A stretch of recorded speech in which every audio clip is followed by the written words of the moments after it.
За нэгдүгээрт нь бид нүүрс зардаг улс гадаадаас нүүрсэн төлж авахгүй. Тэр хагас кокс буюу утаа бага ялгаруулдаг төлстэй ойролцоо шинж чанарын антрацит гэдэг байгалийн нүүрс бий. Дунд хэмжээний гэдэг чулуун нүүрс байна. Эднийг хойлоо дотор шийдэл гаргаж болно гэж үзэж байгаа. Тийм болохоор магадгүй ерөнхий сайд аж үйлдвэр эрдэс баялагын сайд үүрэг өгсөн баг. Хоёрдугаарт нь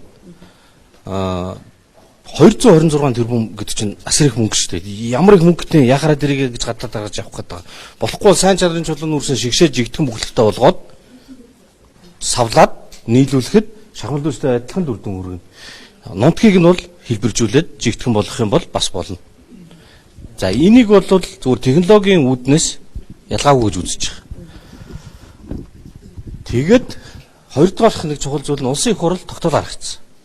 Улсын их хурлын тогтоол болохоор утаа гаргадаг 100 төлшөнд төсвийн мөнгө зарцуулахгүй гэж 6 сарын 5-нд 6 дугаар сарын 10-нд нийслэл хятадаас хагас коксжуулсан нүүрсэн төлш авнаа гэд тендер зарлалцсан. Тэгэхээр улсын хурлын тогтоолд нийцэхгүй байна.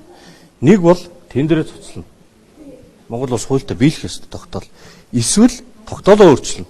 Тэгвэл нэгдсэн чуулган уралдуулаад тогтоолоо өөрчлөх асуудал яриад. За дэрийг ингээд бүгд ярилцаад шийдэх байлгүй. Тэр чинь нэг үний шийдэж байгаа асуудал биш шүү дээ. Бүх намаас орсон ажлын хэсэг тогтоолын төс боловсруулаад нэгдсэн чуулганаар хэлцээд баталсан. За ингээд хуулинд нийцэж ажиллах ёстой. Гэхдээ хаав исэн талхчин талх үйлдвэрлээд талх зардаг, эмч хүн үзлэг оншилгоо хийдэг, эмчилгээ хийдэг.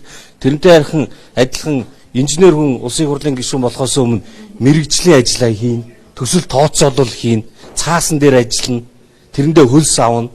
Зайлшгүй юу шалгавд Монголын инженеруудын цалин хэд байгааг мэдчихл байгаа. Хамгийн сайн инженерүүд нэг 10 сая төгрөг авдаг байх. 5-аас 10 байдیں۔ Тэгээд туршлага багтаа задчууд бол бага байна.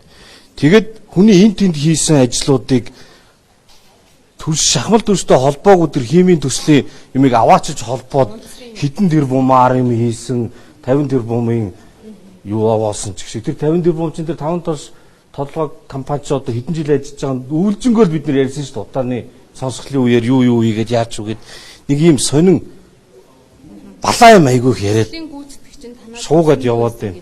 Зөвлөх үйлчилгээ бид нар үзүүлдэг инженерүүд яад тийм зөндөл газар ажилласан шүү дээ. Тэр жишээ аваад яриад байгаа нүүрс химийн туршилтын үйлдвэр гэдэг ажил дээр бол инженерийн зөвлөх цагаа гаргаад цаасан дээр суусан Эрдэнэс 5 толгойн төсөл дээр ажилласан гадаадын компаниудын төсөл дээр ажилласан дотоодын компани төсөл дээр ажилласан яа тий зөндөө олон төсөл дээр ажилласан. Одоо ямар гүйцэтгэлтэй явж байгаа юм бэ? Янз янзын мөнгөний дүн гараад тэр төсөл дээр ажилладаг хэдэн төгрөг одоо авсан бол та дүүгээс тодруулсан бол одоо төслийн явцнаас юм. Тэр төсөл чинь техник эдийн засгийн хөгжил боловсруулагдаад тэгээд ажил нь эхлэхгүй байгаа. Засгийн газрын үйл ажиллагааны хөтөлбөрт орцсон.